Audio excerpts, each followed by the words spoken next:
Whenever we in the African countries think that we have identified the problem and that we have identified the antidote, when we apply the antidote, new wounds appear.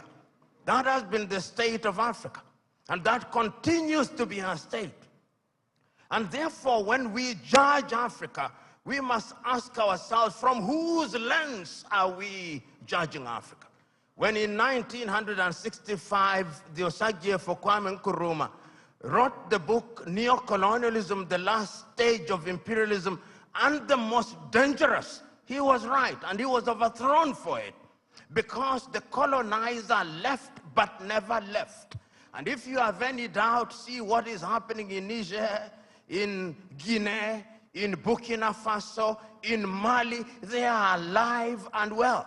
And Africa remains the only continent in the world that is still referred to as Francophone, Anglophone, Lusophone, and now we are beginning to even call it Russophone and Sinophone and Indophone.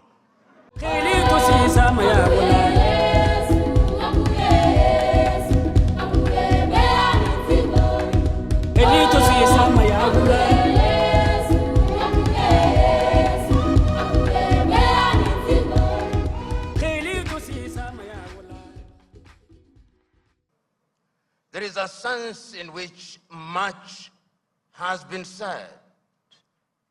If it is the history of the continent, slavery that has been mentioned, if it is colonization that has been spoken to, if it is neocolonization that has been spoken to, if it is in describing the continent of Africa as having been divided so very arbitrarily in Berlin in 1884 and 1885, that has been spoken to. And we have been told so very correctly how that continues to bedevil the continent of Africa and to undermine our attempts at unity.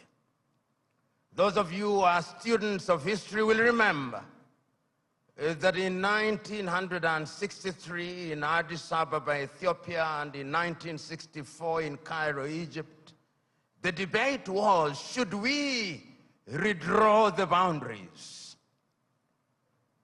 It was agreed by the founding fathers then that that would be an exercise in fueling conflict, and that if we were moving towards unity, then redrawing boundaries was unnecessary. The OAU was, of course, founded in 1963, a weak organization which, as it were, introduced the concept of inviolability of boundaries and placed emphasis on sovereignty.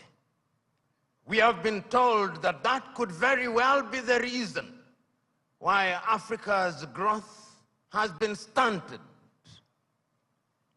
There are those, and the SMO has told us so very effectively, that upon consultation with the gods, he has been told very useful things, and the gods are right in the revelation that they have made. The gods are right in saying that we have suffered in many ways and continue to do so, and that therefore the post-independence African country or countries are bedeviled by many things. That could be a reason.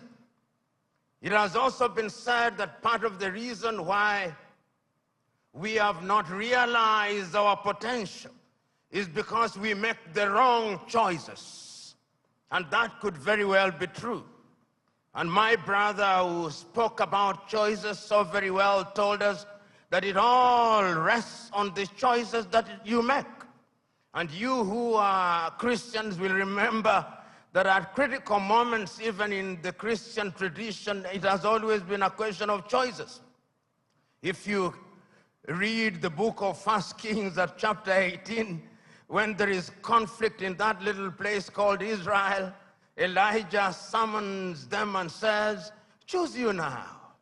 If Baal is God, bring the 450 disciples of Baal and the 400 of Asherah who dine with Jezebel.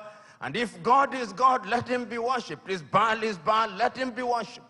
Perhaps that is the reason why we are where we are. We never make the right choices. We choose Baal when we should be choosing God.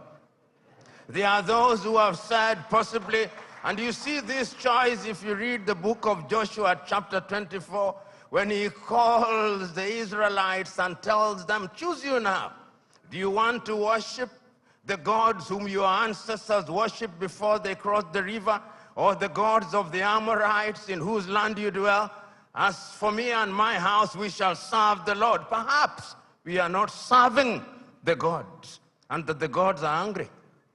And in the anger, they continue to visit pain upon us. So there is a sense in which all and many things have been talked about. But Africa sometimes judges ourselves very harshly and with a jaundiced sense of history. The post-colonial African state, the oldest post-colonial African state is Ghana, 66 years only. Nigeria, 63 years only. And we often forget these very important and immortal words of John Henry Clark when he said that all African countries, upon regaining independence, started to conduct their affairs on the basis of systems of governments that were borrowed from Europe, and that none of them will ever succeed on the basis of borrowed systems. And as if he were a Jewish prophet, he is being proven right on a daily basis.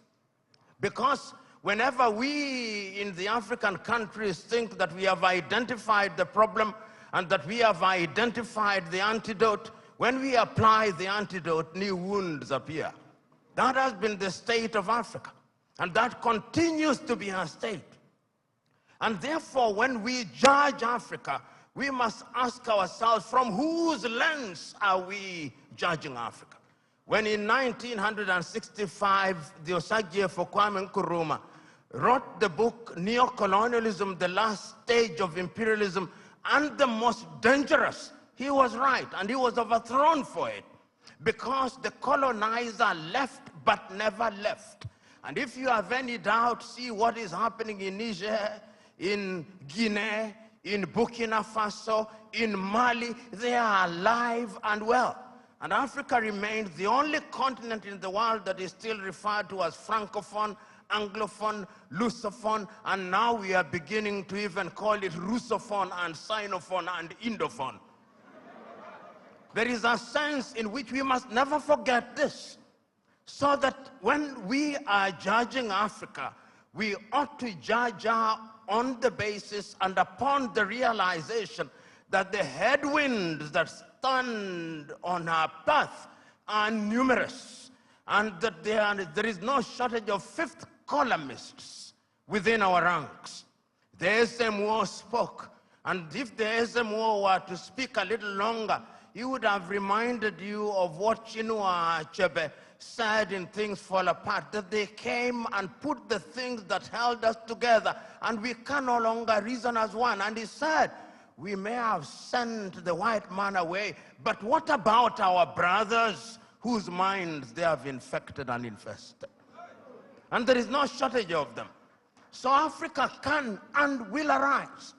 And if you look at the continent of Africa, she has always been conscious of the need to do right things.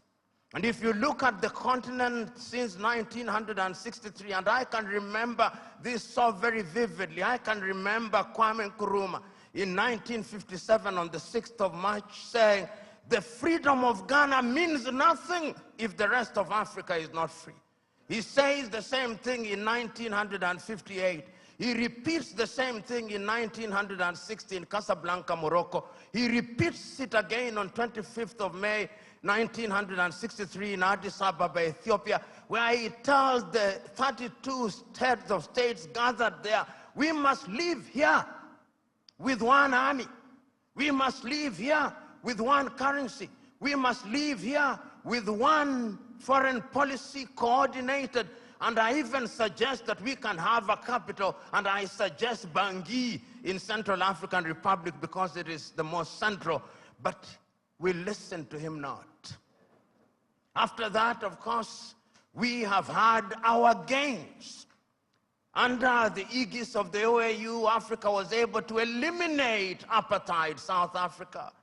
Under the aegis of the OAU, Africa was able to chase away the Portuguese in Cabo Verde, in Angola, in Mozambique, in Guinea-Bissau. Under the aegis of the OAU, Africa was able to chase away the apartheid regime in what is now Namibia and the Ian Smith regime in what is now Zimbabwe. Let us not judge ourselves too harshly. We have made our mistakes, but sometimes it is proper, as my sister said, that we see half full glass rather than half empty. We must not debilitate ourselves by constantly bashing ourselves and looking at Africa from jaundiced eyes from Europe and America.